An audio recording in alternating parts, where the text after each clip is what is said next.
My name is Megan, and at 42 years old, I've finally found peace in my life. It wasn't easy getting here, especially after losing Tom.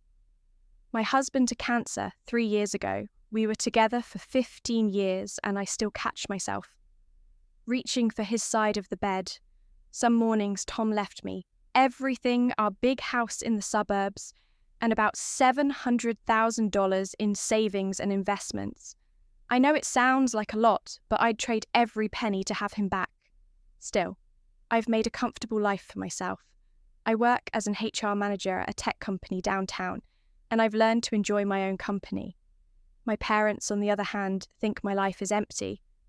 Mum calls it wasting away, and Dad nods along with whatever she says. They've been married for 45 years and can't understand why I haven't remarried. You're still young enough to find someone, Mum says at least once during every visit, and it's not too late to have children. You know, there are options these days. I visit them once a month, always on a Sunday. It's a 2-hour drive that I've come to dread the minute I walk through their door. The lectures begin. Megan, I ran into Susan Williams at Bridge Club, Mum, will say, her voice dripping with forced casualness. Her son, David, is divorced. Now he's an accountant. You know what Mum doesn't mention is that David Williams still lives in his mother's basement at 39 and has been between jobs for the past 3 years. I know all about these sons of Mum's friends. They're looking for a meal ticket, not a wife. Thanks, Mum, but I'm not interested in dating right now. Is my standard response. Last Sunday's visit started like all the others. I arrived at noon, helped Mum with lunch, and braced myself for the inevitable relationship inquisition. But something was different this time. They didn't mention David Williams or any other eligible bachelor instead. They were unusually quiet during lunch. Is everything okay? I finally asked, suspicious of the piece. Mum and Dad exchanged a look. Well, Mum said carefully, folding her napkin. We're worried about your brother. That got my attention.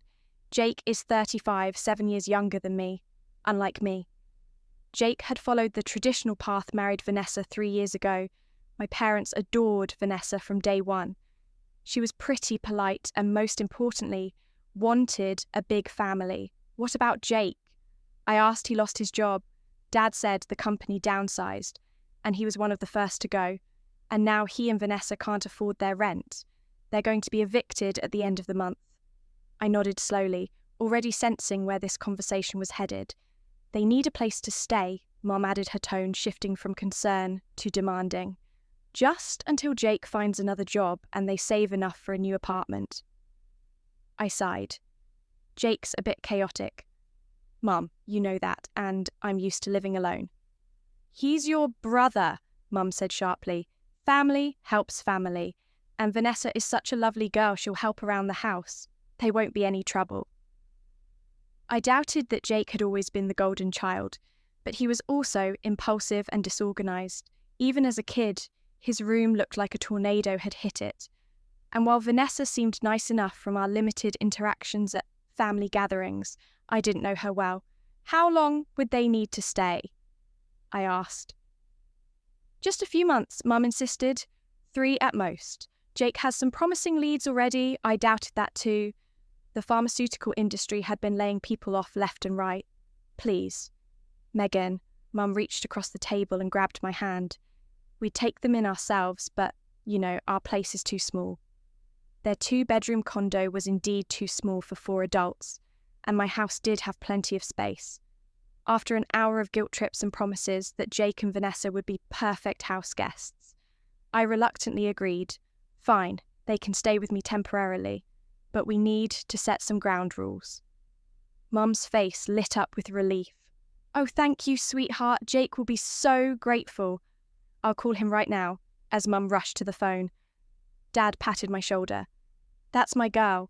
Jake's lucky to have a sister like you. I smiled weakly, already regretting my decision. But how bad could it be? A few months with my brother and his wife. I could handle that right a week later. Jake and Vanessa arrived at my doorstep with 4 suitcases and hopeful smiles. Sis Jake hugged me tight, his familiar cologne bringing back childhood memories. Thank you so much for this. We promise we won't be a burden. Vanessa hung back slightly, her blonde hair pulled into a neat ponytail. We can't thank you enough. Megan, this means the world to us. She seemed genuinely grateful, her voice soft and sincere. I showed them to the guest bedroom on the first floor. Make yourselves at home, I said, handing Jake a set of keys. I've cleared some space in the kitchen cabinets for your stuff. This is so generous of you, Vanessa said. Looking around, I'd love to help out while we're here. I can cook and clean. It's the least I can do. That would be great, I said, feeling slightly relieved. Maybe this arrangement would work out after all. I usually get home around 6 and I'm not much of a cook, don't worry about a thing, Vanessa smiled. I'll take care of dinner every night. We worked out a simple arrangement. I would buy groceries for all of us, and they would handle cooking and cleaning until they found jobs. I also asked them to be mindful of utilities. Tom and I had installed smart thermostats and LED lighting throughout the house to keep bills reasonable, and I wanted to keep it that way. The first few weeks were surprisingly pleasant. I'd come home to delicious home-cooked meals. Vanessa was an excellent cook and a clean house. Jake spent his days job hunting and Vanessa kept everything running smoothly. I even started to enjoy having company around after years of living alone. About a month into our living arrangement, I noticed things starting to change. The hot dinners waiting for me when I got home became less frequent. The house wasn't as tidy as before. One Tuesday, I came home to find the kitchen untouched since breakfast. Dishes still in the sink, I made myself a sandwich and sat down to eat alone. Around 7:30, Jake and Vanessa finally came home. Oh, you already ate, Vanessa said, barely glancing at me as she dropped her shopping bags on the counter. Yeah, I figured you guys were busy, I replied, trying to keep my tone neutral. Everything okay? Jake opened the fridge and grabbed a beer. Just running some errands, I noticed Vanessa's bags were from high-end stores. I couldn't afford to shop at regularly, even with my comfortable salary. I wondered how they were affording shopping sprees when they couldn't pay rent. The next evening was similar. No dinner prepared and the house a mess. When they finally showed up, I decided to ask directly. I thought, we had an agreement about dinner and keeping the place clean. I said as I microwaved leftovers.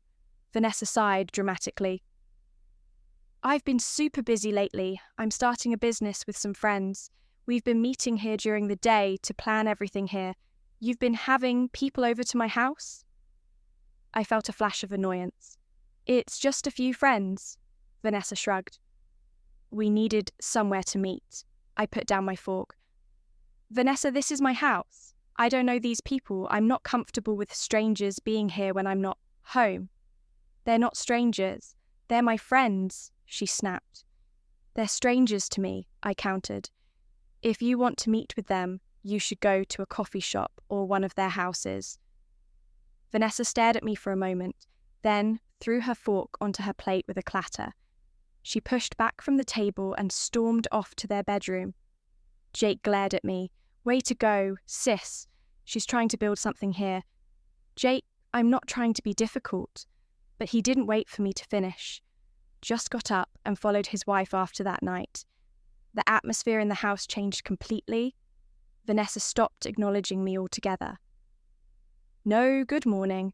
No, how was your day? Nothing. She also stopped cooking for me entirely. I'd come home to find evidence that they'd eaten takeout containers or dirty pans, but nothing left for me.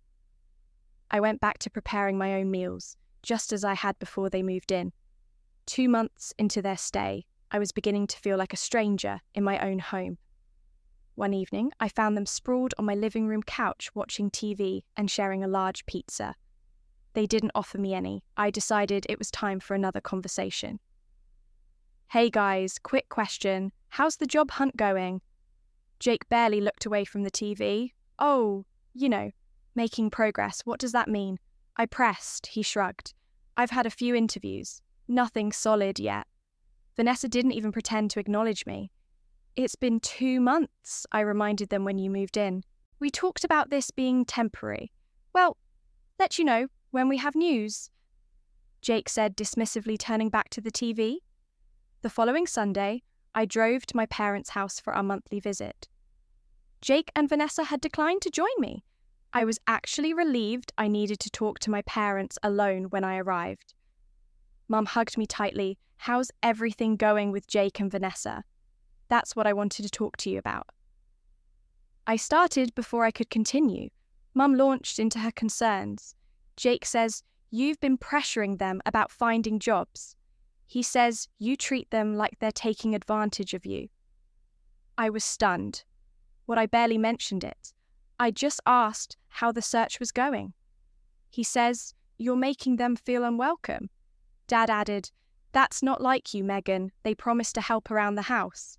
And Vanessa stopped doing that weeks ago, I explained. And she's been inviting people over without asking me.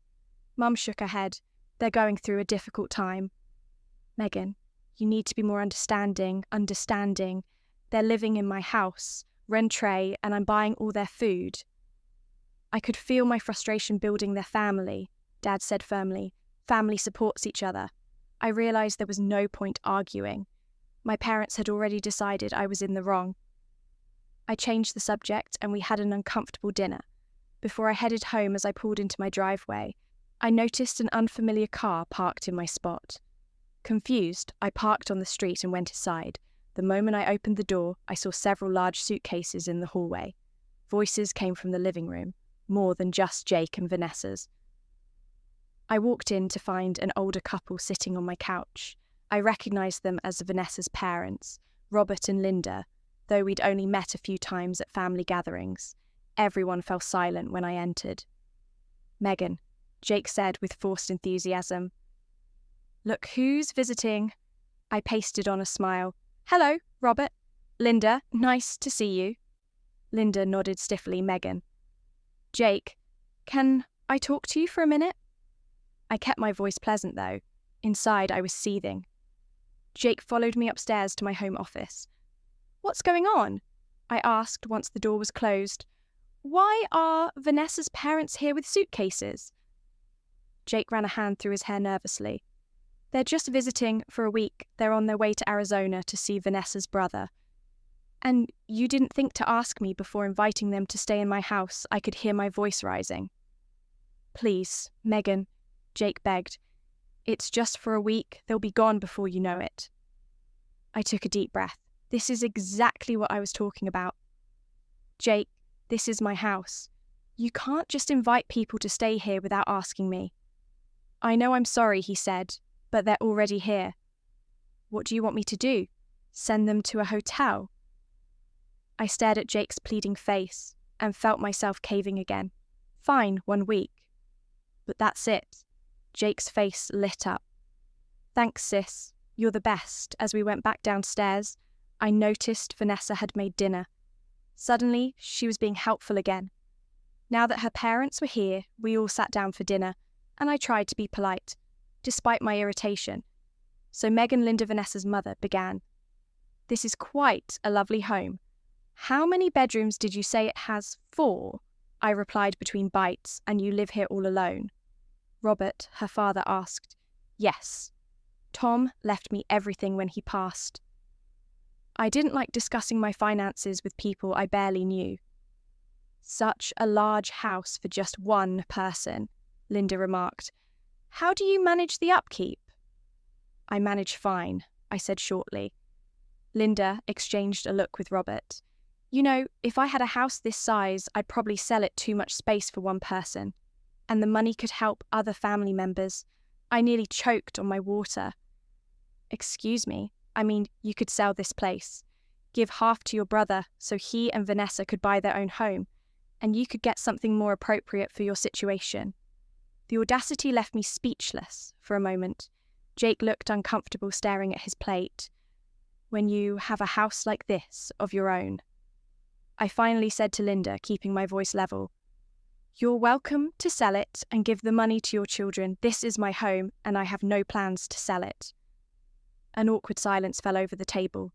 Linda pursed her lips and Vanessa shot me a venomous look. We finished dinner with minimal conversation. The next week was excruciating. Every time I entered a room, conversation stopped. Abruptly, Linda and Robert asked invasive questions about my finances, my job, and my personal life. They treated my home like a hotel, leaving wet towels on the bathroom floor and dishes in the sink. I counted down the days until they would leave. Friday couldn't come fast enough. When Friday finally arrived, I felt a weight lifting from my shoulders as I drove home from work. Soon, it would be just me, Jake, and Vanessa again, which was still not ideal, but better than having Vanessa's parents there too. As I turned onto my street, I rehearsed what I would say to Jake. It was time for a serious conversation about their job search and moving out timeline. 3 months had passed and they showed no signs of leaving. I pulled into my driveway and walked to my front door. When I opened it, I froze. Several of my suitcases were sitting in the hallway. Confused, I opened one. Inside were my clothes hastily folded and crammed. In my toiletries were stuffed in a side pocket. I heard voices from the living room and walked in. My heart pounding, Jake, Vanessa, and her parents were huddled together, looking at what appeared to be a guest list. "What's going on?" I said loudly. "Why are my things packed?" They exchanged glances. No one spoke for a moment. Finally, Vanessa shrugged. "We're planning my parents' 35th anniversary party. Their relatives are coming here tomorrow. Here in my house." I couldn't believe what I was hearing. "It's just for the weekend," Jake said. "Weekly? And where am I supposed to go?" I demanded. "We thought you could stay at a hotel," Vanessa said casually, "or with your parents. We need the space for the guests." I stared at them dumbfounded. They had packed my belongings and planned to kick me out of my own house for a party I hadn't even been told about. "This is my house," I said slowly, my voice shaking with anger. "You don't get to decide who stays here or who leaves. If anyone's going to a hotel, it's your relatives." "Don't be ridiculous," Linda scoffed. "We can't ask family to stay at a hotel, but you can ask me to leave my own home." I was incredulous. "It's just for one weekend," Vanessa said dismissively. "Don't be so selfish." "Selfish?" I nearly shouted the word. "I've let you live here. Rentrée for 3 months. I bought your groceries, paid all the utilities, and put up with your complete lack of respect for my home and privacy. You're being dramatic." Vanessa rolled her eyes. "I want your parents out of my house by tomorrow," I said firmly. "And there will be no party here." Linda gasped. "You can't do that. We've already invited everyone. Watch me," I said coldly. I turned to Jake. "I expected better from you." Jake at least had the decency to look ashamed, but he said nothing in my defense. I went upstairs to my bedroom, slammed the door, and called my mother. My hands were shaking so badly I could barely dial. "Mum," I said when she answered. "Jake and Vanessa are trying to throw me out of my own house for the weekend, so Vanessa's parents can have an anniversary party here." There was a pause. Jake mentioned something about a small gathering. She said carefully, "You knew about this?" I couldn't believe it. "Well, yes, it seemed reasonable to me." "It's just for one weekend, Megan." I felt like I'd been slapped. "It's my house. Mum, they didn't even ask me." "Family helps family," she repeated her familiar refrain. "Why don't you stay with us for the weekend? It would give you a break from all the tension." In that moment, I realised my parents were complicit in this whole situation. They had known all along, and approved of Jake and Vanessa's behaviour. "I have to go," I said, and hung up. I sat on my bed trying to process what was happening. My own family was trying to take over my home, and my parents were supporting them. I felt betrayed and angry, but mostly I felt determined. I woke up early Saturday morning with a clear head and a plan. I listened carefully and heard nothing. The house was silent. I checked my phone. 7:15 a.m. Perfect. I peeked out my bedroom door. The hallway was empty. I tiptoed downstairs and confirmed what I'd hoped. Jake, Vanessa, and her parents had gone shopping for party supplies. This was my chance last night after our confrontation. I'd pretended to give in. I went downstairs, put on a fake smile and told them they were right.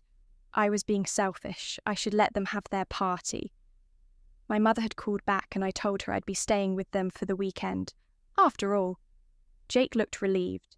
Vanessa seemed smug, and her parents were triumphant. They believed they'd won. Little did they know as soon as they left this morning, I sprang into action. I called a 24-hour locksmith I'd found online last night. He promised to be at my house within the hour. While I waited, I gathered all of Jake and Vanessa's belongings, their clothes, toiletries, shoes, everything. I did the same with Linda and Robert's things. I packed them all neatly into their suitcases and duffel bags. The locksmith arrived at 8:30 a.m. By 10 a.m. Every lock in my house had been changed. I paid Mike, thanked him profusely, and dragged all the suitcases outside onto the front lawn. Then I sat in my living room with a cup of tea and waited around noon. A car pulled into my driveway. Jake, Vanessa, and her parents got out arms full of grocery bags and party decorations. They saw the suitcases immediately. Confusion crossed their faces as they approached the front door. I heard Jake's key in the lock, followed by the sound of him jiggling it when it didn't work. Then came the knocking. "Megan, the key isn't working," Jake called through the door. I walked to the door but didn't open it. "That's because I changed the locks." There was a stunned silence. Then, Vanessa's voice, "What? Open the door, right now." "No," I said firmly. "I want all of you off my property. You can't do this," Linda shrieked. "Our party is tonight. People are coming. You should have thought about that before trying to throw me out of my own house," I replied calmly. Jake's voice turned pleading. "Megan, come on, we can talk about this. There's nothing to talk about. You've taken advantage of my generosity for months. You've disrespected me in my own home. And now you've tried to force me out so you can throw a party I never approved of. We're done talking." Vanessa started pounding on the door. "You can't do this. Let us in right now, or I'll call the police." "Go ahead," I said. "I'll explain how you've been squatting in my home and refusing to leave when asked." "I'm sure they'll be very interested." Jake tried a different approach. "Sis, please, where are we supposed to go? That's not my problem anymore. You've had 3 months to figure it out." "Time's up." Linda was wailing now about her ruined anniversary. Robert was trying to calm her down. Vanessa had moved from pounding on the door to kicking it. "If you damage my property, I will call the police." I warned her the kicking stopped. "Mum and Dad are going to hear about this." Jake threatened. "I'm sure they will," I replied. "Now please leave before I call the authorities." There was more arguing, pleading, and threatening, but I stood firm. Eventually, I heard them loading their suitcases into their cars. I watched through the window as they drove away. Jake and Vanessa in one car, Linda and Robert in another, as predicted. My phone started ringing almost immediately. My mother's name flashed on the screen. I declined the call. Then came a barrage of text messages. "Mum, what have you done?" "Jake says you threw them out." "Dad, call us immediately, young lady." I turned off my phone, made myself another cup of tea, and sat in the peaceful quiet of my home. For the first time in months, the messages kept coming over the next few days. My parents called and texted incessantly. Their messages grew increasingly angry, calling me cruel, selfish, and heartless. Jake sent a long text saying he was cutting ties with me forever. I didn't respond to any of them. After a week, I finally turned my phone back on for good. The messages had slowed to a trickle. I heard through my cousin Emily that Jake and Vanessa had moved in with my parents. Apparently, my parents' tune changed quickly. When they had to deal with Jake and Vanessa's entitled behaviour, firsthand, Emily told me my parents had given Jake and Vanessa an ultimatum: find jobs within 2 months and save enough for their own place or they'd have to leave. I couldn't help but smile at the irony. It's been a month since I changed my locks. My parents still aren't speaking to me. And honestly, I'm okay with that. The silence has been healing. No more lectures about my life choices. No more pushing me to date men I'm not interested in. No more guilt trips about not having children. I've rediscovered the peace of my home. I've reclaimed my space and my boundaries. Some might call me selfish for not letting my family walk all over me, but I call it self-respect. Maybe someday we'll reconcile. Maybe my parents will realize that their golden child isn't so golden. After all, maybe Jake will grow up and take responsibility for his own life. Instead of expecting handouts, maybe Vanessa will learn that family isn't a resource to be exploited, or maybe not either way. I'm done being the family doormat. Last weekend, I repainted the guest bedroom, a bright, cheerful yellow that makes me smile every time I pass by. I've started hosting dinner parties for my friends, something I'd stopped doing when Jake and Vanessa moved in. I'm living my life on my terms. It may not be the life my parents envisioned for me. No husband, no children, just me and my 2 big house. But it's my life. And after standing up for myself, after finally setting boundaries that even my family couldn't cross, I'm proud of it. Proud of.